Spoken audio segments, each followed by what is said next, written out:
Cactus.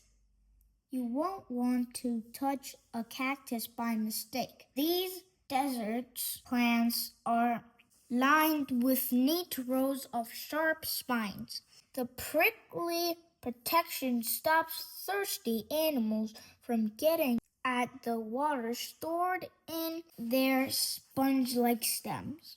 The spines are actually special leaves, big flat leaves. Would lose lots of water in the hot sun. A crinkled surface helps cacti to stay cool by creating shade.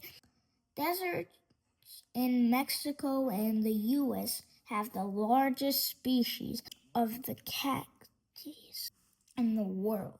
Saguaro, lots of animals visit it. Bats come to feed at its flowers at night, and woodpeckers peck nests holes in it.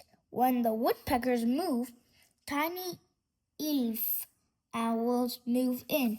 A saguaro cactus can reach 50 feet, 15 meters tall, and weight as much as a small car.